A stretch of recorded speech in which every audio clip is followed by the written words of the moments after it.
Managerial Accounting Excel Practice Problem. In this presentation, we will work a practice problem in Excel related to accounting income versus economic income. Master managerial decision making with managerial accounting. Here we are in Excel. We have our information on the left-hand side. We're going to be putting that information into the blue area into our worksheets on the right-hand side. Let's take a look at our information. We're going to have the accounting income versus economic income. What are the differences between the two? We need to know the differences because obviously from an accounting standpoint, we need to follow the procedures for the accounting. From a decision-making standpoint, we need to know what the accounting records are doing so that we can then adjust it if needed when we need to take into consideration economic income or economic factors outside of what's normally in the accounting records. As this is normally presented, note that many people will say, well, one is better than the other, accounting income and economic income. This one isn't taking into account these factors or that factor. That's not really the point here. They have different aims and different objectives. The point here is to know what accounting income is aimed at, what it's doing, what it is including, and then when you're making decisions, what other factors would you need to include possibly from an economic perspective in order to make the appropriate decision that you need to on top of having just the normal kind of accounting procedures that would be involved. All right, so we have the real estate investment company. We're going to be saying we're a real estate investment company here. We're going to say that the company purchased 1 year ago parcels of land, 10 parcels of land. So we're going to say 10 parcels of land have been purchased. In our worksheet up top, you'll notice we have the parcels of land 1 through 10. We're going to say the price for each parcel when purchased was $13 million. So each parcel worth $13 million. And now the current price for 5 out of the 10 parcels, so if we do an appraisal as of now, let's say it's 5 years later or something like that, 5 years later, the current price is at the $10,000 for 5 of them. So you can see there would be a loss from that standpoint if there was a sale. And then over here, the next 5 parcels are worth 19 million. So 10 million and then 19 million. So in this case, you would have a gain if there was a sale on it. So we'll talk about what is a gain from an economic standpoint and an accounting standpoint. So we want to calculate the accounting earnings and economic earnings under the cases below. Ignore any income received from the properties and taxes paid over the years. So we're not going to be considering, what we did with the property to earn income, such as possibly renting out the income or something like that. We're just looking at it from a gain perspective in terms of the value increasing or decreasing on it. We're not also taking into consideration with this particular problem the tax consequences, including property taxes. Scenarios A through D then follow. Those are company sells all the properties at their appraised values today. So we're saying today the appraised values were 10 million and 19 million for the first 5 parcels and the second 5 parcels. B says company sells none of the properties. So what if none of the properties were sold? What would be the difference between economic income and accounting income?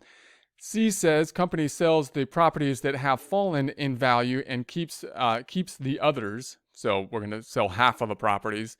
And then D says the company sells the properties that have risen in value and keeps the others. So then we're going to think about selling the other half of the properties.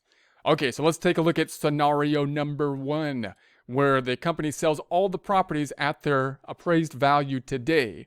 So if they sold all the properties, we're imagining it's some later point in time. We had 10 properties that were purchased at the 13 million. Now it's some later point in time. Half of the properties, for whatever reason, are appraised at 10 million. The other half, 19 million. And they all cost each, as of the beginning, the 10 or 13 million.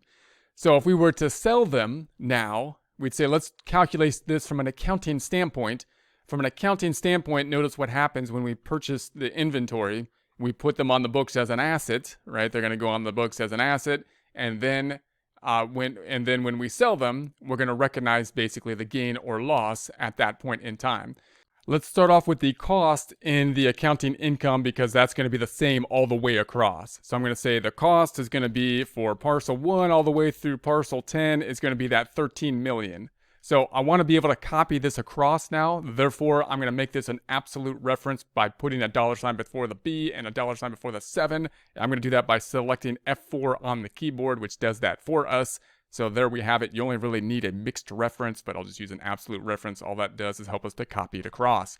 Then I'm going to copy this across. I'm going to autofill this across, or just copy it across like so.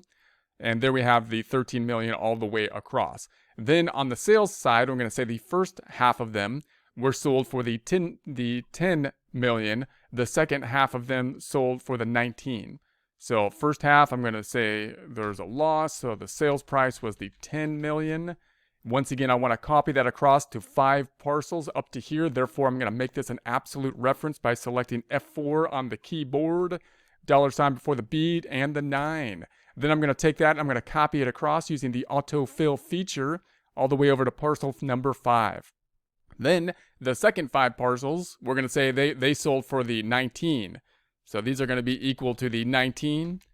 Once again, I want to copy that across. Therefore, I'm going to make this an absolute reference, putting a $ before the B and the 11 by selecting F4 to do so, and then enter. And then I'm just going to simply autofill that all the way across to parcel number 10. So there we have that. Then we can sum this up. I'm going to sum up the sales and the costs using the equals SUM and then summing up all the way across. And I'll do that. I'm going to copy that cell down here. So we do the same for the costs. So now we have the totals. Then I'm just going to simply subtract this out. The first 5 parcels, of course, relating to a loss. This is going to be the 10 minus the 13. I'm breaking this out on a parcel by parcel basis. You could do, different math on this to, add the parcels together and whatnot. But I want to just break it out so we can see it in expanded form here. So I'm going to copy this across to number 5. It's also good work for Excel, right? So we're going to copy that across. Same formula. We lost the 3 million on each of the first 5 parcels. Then we're going to see it on the second 5 parcels. Same formula, but I'll do it again just so we could see it. Now we've got a gain here. I'm going to copy that across. Same formula all the way across. So now we have a gain of the 6 million on the second 5 parcels. If we were to add those up then, we'd have an accounting gain of the 15 million. Now the accounting gain is happening. I'm gonna put an underline here, and you can add them up this way. That would be I missed one. Hold on a second. That would be the 15, or you can subtract them out this way, which would be this minus this, and you get that same 15.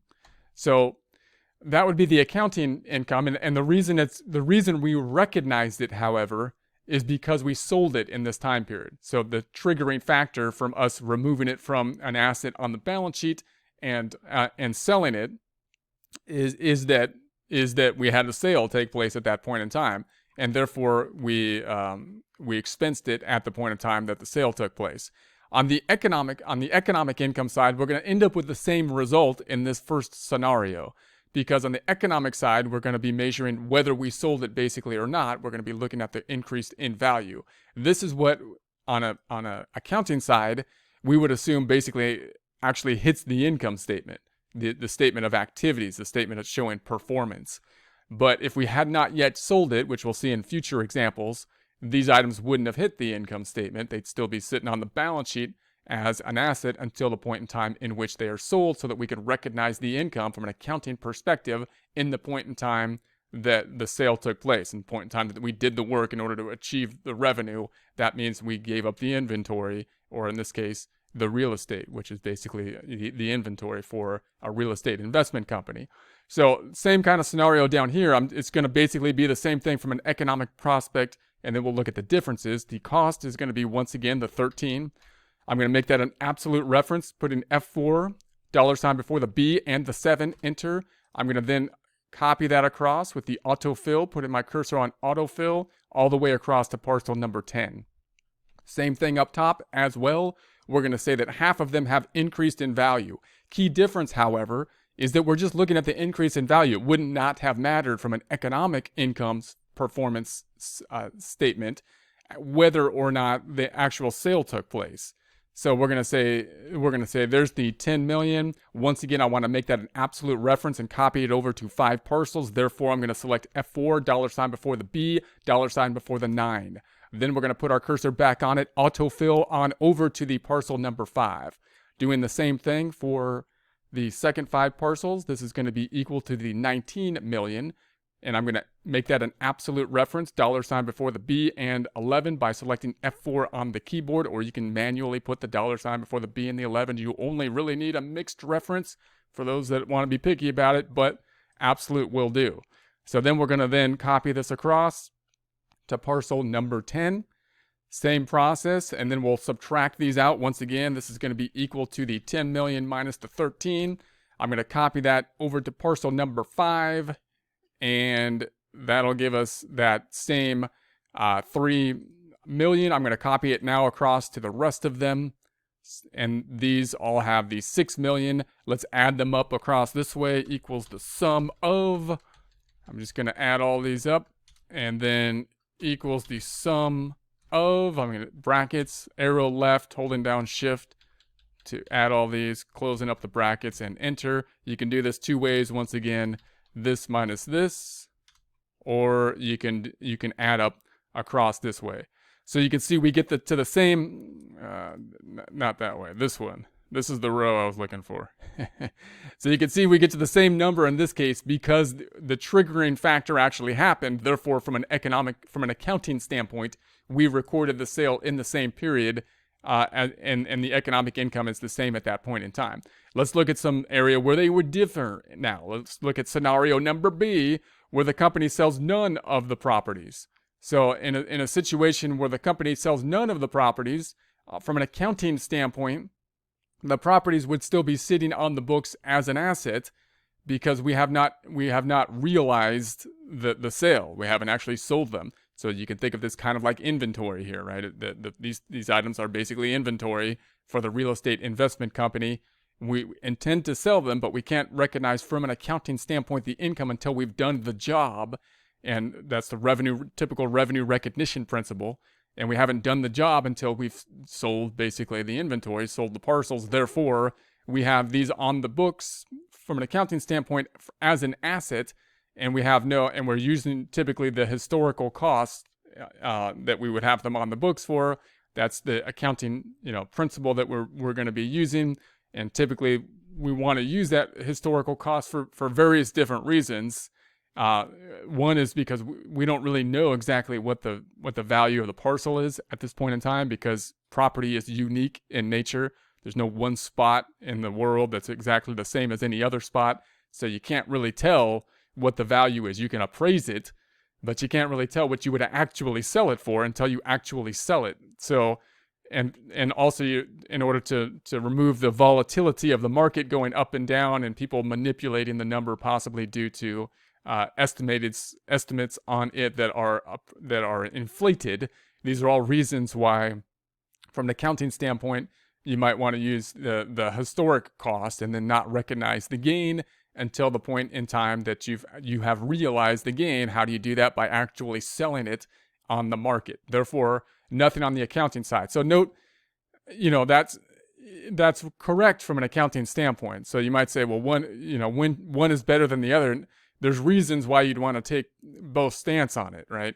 But from an economic standpoint, making certain type of decisions, you'd want to say, okay, well, but the property is actually worth more, and I want to know what the recognized amount is, and from an economic standpoint. So from an economic standpoint, we end up with the same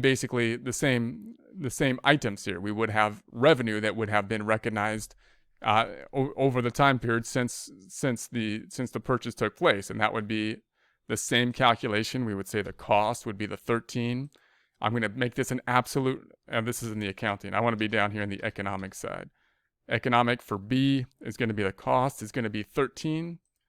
I'm going to make that an absolute reference with F4, $ before the B and 7.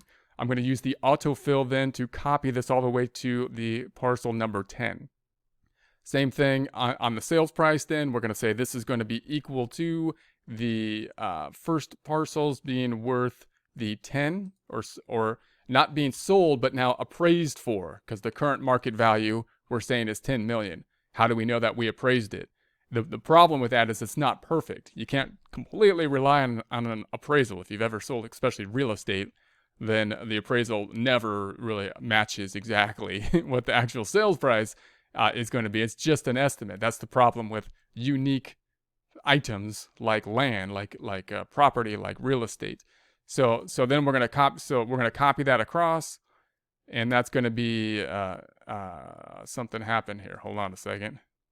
Double clicking on this. We need to make that an absolute reference. So let's put an F4, $sign before the B, $sign before the 9. Then we can copy that across. Let's go ahead and copy that across to parcel number 5.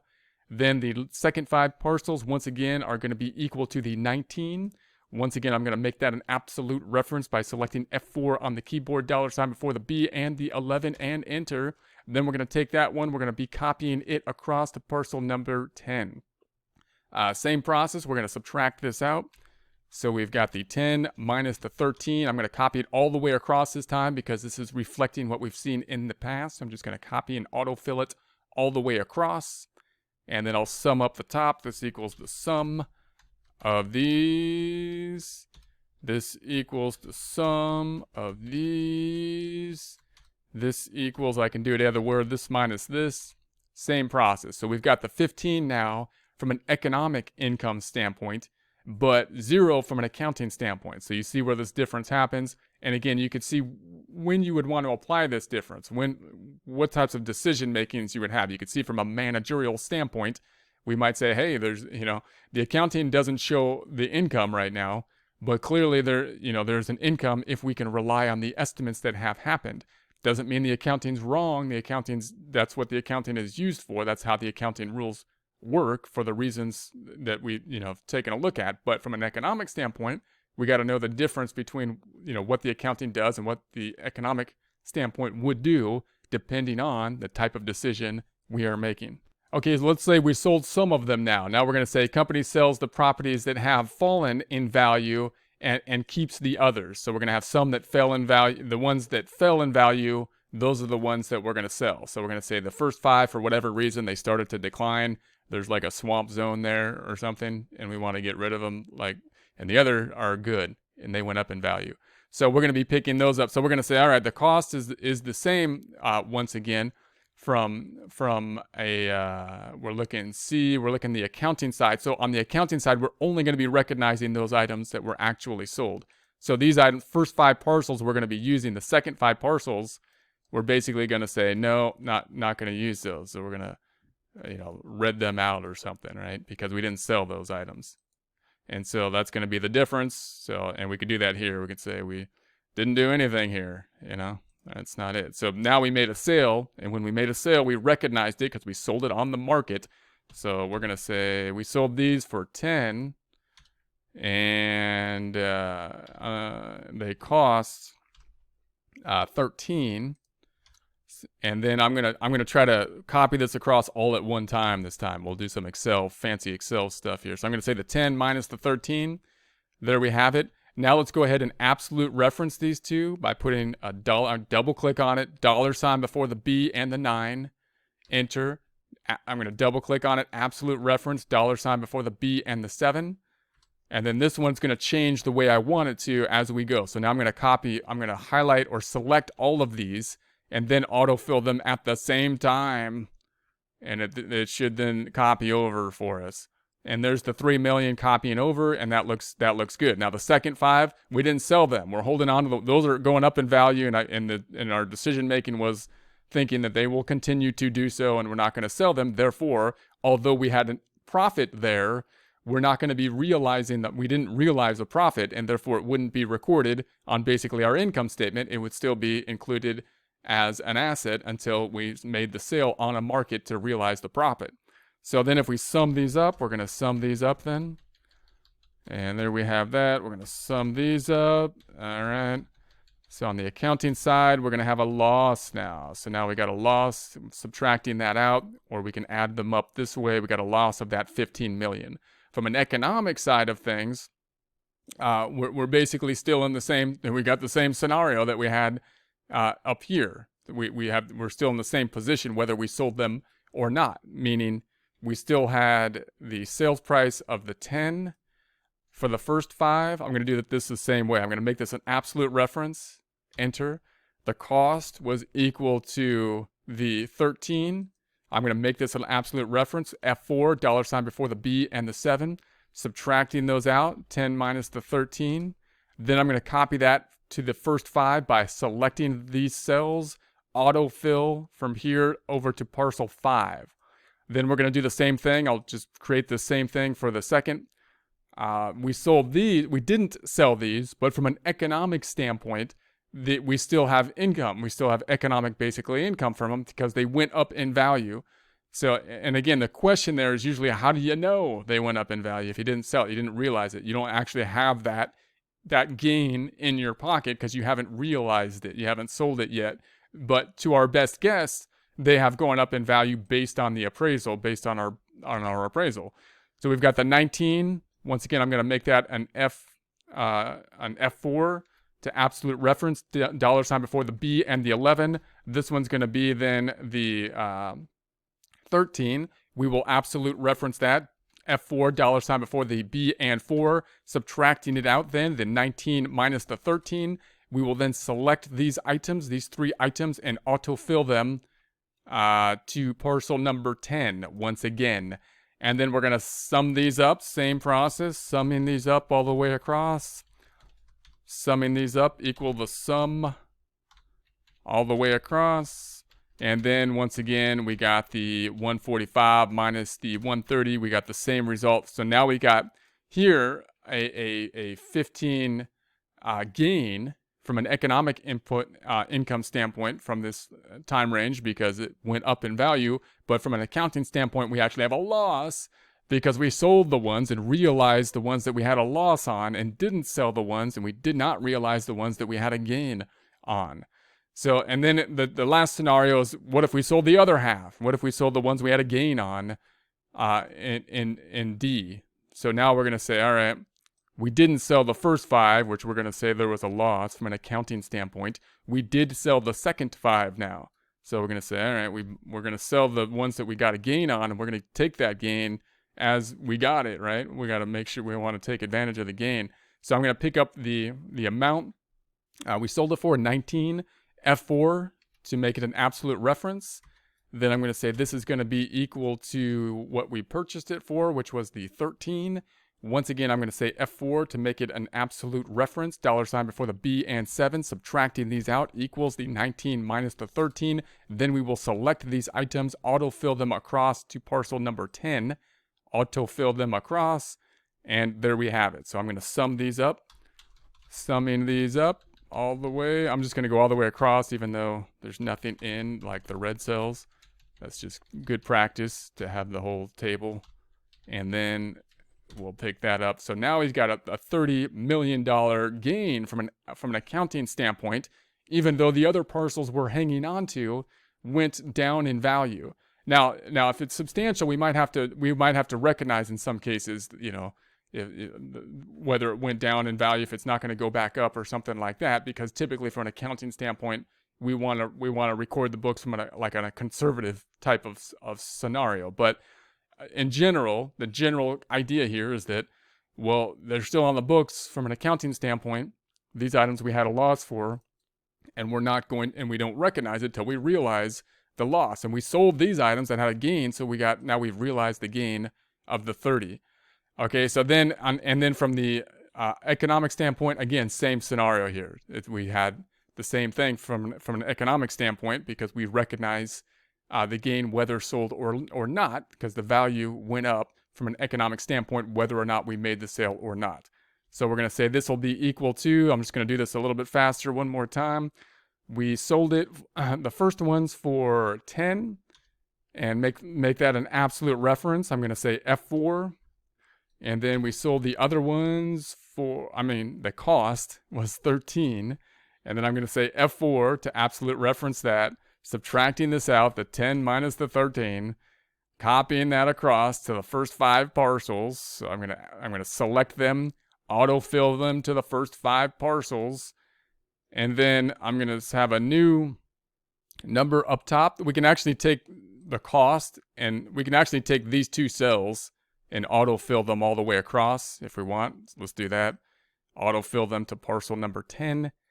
And then we just need to replace the top number here, which is going to be, then this is the gain for parcel number 6. We sold these for 19. I'm going to say F4 to absolute reference it, $ before the B and 11.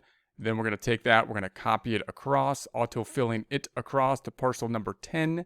Then we'll sum these up once again, equals the sum of all of these items, and then equals the sum of this column, and then equals this minus this, and we get back to that 15. So in this scenario, now the accounting profit shows more for the 30 versus the economic at the 15. So note the economic profit is basically going to be taken into consideration, and also just again from an accounting standpoint, would you have to recognize a loss, or when would you recognize a loss and whatnot? But just notice from the accounting rules have their reasons. The accounting rules have their reasons, which are going to differ sometimes than the rules that you want to apply from an economic standpoint to make it the managerial decisions. So you just need to recognize what data you're looking at, and then make any adjustments you need to make in order to make your managerial decision type of decisions.